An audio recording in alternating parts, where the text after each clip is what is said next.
Assalamualaikum warahmatullahi wabarakatuh. Perkenalkan, nama saya Mel Oktaviani dengan NPM 23066221127, Prodi Sistem Informasi tingkat 2A. Di sini saya akan mempresentasikan tugas UTS Sistem Operasi. 1. Apa kelebihan sistem operasi Windows, Linux, macOS, dan Android? Yang pertama yaitu Windows. Kelebihan utama sistem operasi Windows yaitu luasnya pilihan perangkat aplikasi, antarmuka pengguna yang baik, dan fitur keamanan yang ditingkatkan. Yang kedua yaitu Linux. Kelebihan utama sistem operasi Linux yaitu stabilitas tinggi, fleksibilitas, dan tingkat keamanan yang tinggi karena sifatnya open source. Yang ketiga yaitu macOS. Kelebihan utama sistem operasi macOS yaitu desain antarmuka yang indah dan intuitif, integrasi baik dengan perangkat keras Apple, dan tingkat keamanan yang tinggi, serta dukungan pengembangan aplikasi melalui App Store. Yang keempat yaitu Android.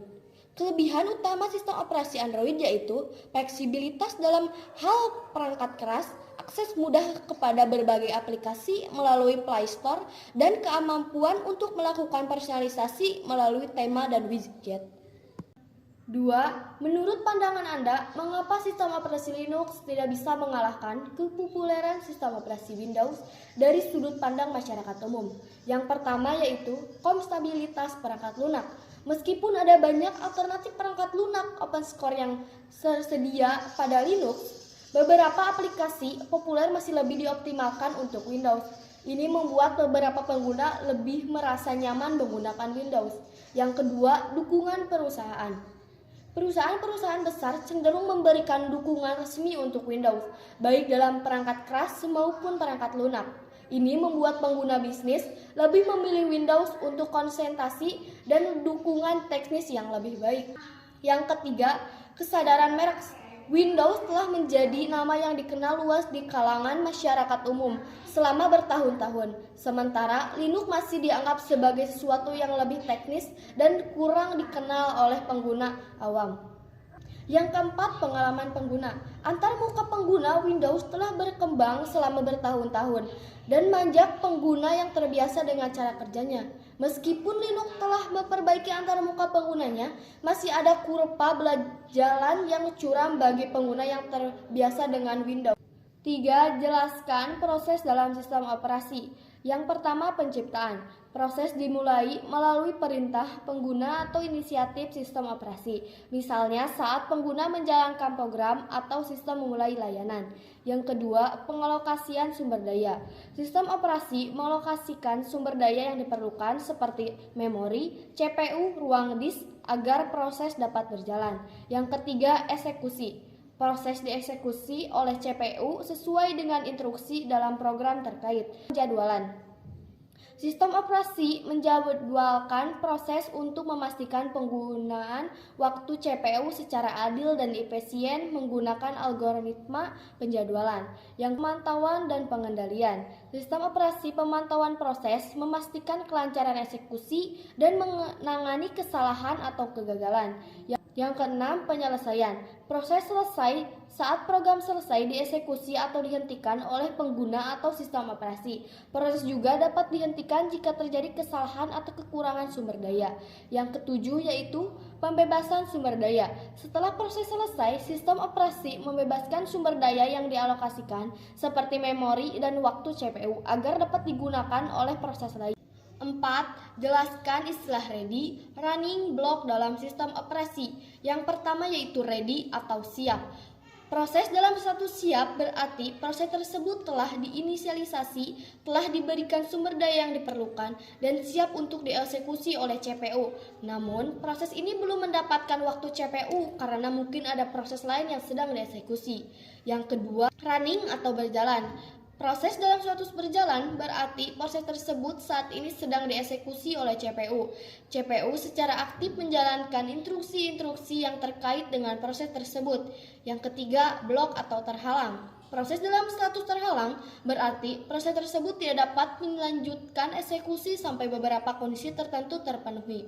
Kondisi-kondisi ini bisa berupa menunggu masukan dari pengguna, menunggu data dari perangkat input atau output, atau menunggu sumber daya lainnya yang sedang dibutuhkan. Sebagai contoh, jika sebuah proses menunggu respon dari hard drive, maka proses tersebut akan berada dalam status terhalang sampai respon tersebut diterima. 5. Jelaskan penjadwalan proses sistem operasi. Penjadwalan proses adalah proses yang dilakukan oleh sistem operasi untuk menentukan urutan eksekusi dari beberapa proses yang berjalan pada sistem komputer. Tujuannya untuk memberikan pelayanan yang adil kepada semua proses, memaksimalkan pengguna sumber daya sistem, dan meminimalkan waktu tunggu proses. Berikut beberapa konsep dasar dalam menjalankan proses. Yang pertama, kriteria penjadwalan. Yang kedua, algoritma penjadwalan. Yang ketiga, penjadwalan propertif, PS non-propertif, waktu brush. Dan yang kelima, penjadwalan multi-level queue. 6. Kriteria yang digunakan dalam kinerja penjadwalan proses. Yang pertama, waktu respon. Waktu yang dibutuhkan oleh sistem untuk merespon permintaan pengguna atau permintaan proses yang baru. Semakin rendah waktu respon, semakin responsif sistem terhadap interaksi pengguna. Yang kedua, waktu putar. Waktu total yang dibutuhkan oleh suatu proses untuk menyelesaikan eksekusi mulai dari saat dimasukkan ke dalam antrian hingga selesai dieksekusi. Penjadwalan yang efisien akan menghasilkan waktu putar yang lebih rendah. Yang ketiga, kecepatan rata-rata. Rata-rata waktu tunggu untuk semua proses dalam sistem. Waktu tunggu adalah periode di mana proses menunggu untuk mendapatkan akses ke CPU. Semakin rendah kecepatan rata-rata, semakin baik kinerja penjadwalan. Keempat, ultitasi CPU. Persentase waktu yang digunakan oleh CPU untuk mengeksekusi proses tingkat ultitasi CPU yang tinggi menunjukkan bahwa CPU digunakan secara efektif untuk mengeksekusi proses-proses yang berjalan. Yang kelima, fairness. Keadilan dalam penjadwalan mengacu pada perlakuan yang sama terhadap semua proses yang berjalan dalam sistem. Penjadwalan yang adil memastikan bahwa semua proses mendapatkan bagian yang adil dari sumber daya sistem. Yang keenam, overhead. Overhead penjadwalan adalah biaya tambahan yang diperlukan untuk melakukan penjadwalan, seperti waktu yang dibutuhkan untuk beralih antar proses atau overhead administratif. Semakin rendah overhead, semakin efisien penjadwalan. 7. Jelaskan konsep penjadwalan FIFO. Freeze in, freeze out. Penjadwalan ini adalah salah satu dari beberapa algoritma penjadwalan proses yang sederhana. Konsepnya mirip dengan antrian di kehidupan sehari-hari di mana objek yang pertama masuk adalah yang pertama keluar. Dalam konsep penjadwalan proses yang pertama kali tiba di antrian akan dieksekusi pertama kali juga. Berikut prinsip dasar dari penjadwalan ini. Yang pertama, antrian. Proses disusun dalam antrian berdasarkan urutan kedatangan. Proses yang pertama kali tiba akan diletakkan di ujung antrian, sedangkan yang terakhir akan berada di ujung antrian. Penjadwalan. Ketika CPU tersedia, proses yang berada di depan antrian akan dipilih untuk dieksekusi. Proses tersebut akan dieksekusi sampai selesai atau sampai membutuhkan akses ke input atau output. 4. Kekurangan. Salah satu kekurangan utama dari algoritma ini yaitu tidak memperhitungkan waktu eksekusi proses. Proses dengan waktu eksekusi yang panjang mungkin bisa menghambat proses-proses pendek yang menunggu di belakangnya. Contoh, misalkan terdapat proses dalam antrian P1, P2, dan P3. Jika P1 tiba pertama kali P2 dan P ketiga, maka untuk dieksekusi akan mengikuti urutan kedatangan seperti P1 dieksekusi terlebih dahulu, diikuti P2, kemudian diikuti P3. 8. Diketahui terdapat 5 antrian proses, yaitu P3, P2, P5, P4, P1 dengan lama proses berurutan 5, 2, 3, 10, 16. Jelaskan proses pembuatannya. Yang pertama yaitu Bagan-Gat. Prosesnya yaitu P3, P2, P5, P4, P1. Waktunya 0, 5, 28, 38, 54, 58. Kemudian waktu menunggu. Untuk menghitung waktu nunggu, kita perlu menentukan waktu kedatangan masing-masing proses. Dalam kasus ini, kita anggap semua proses tiba pada waktu 0.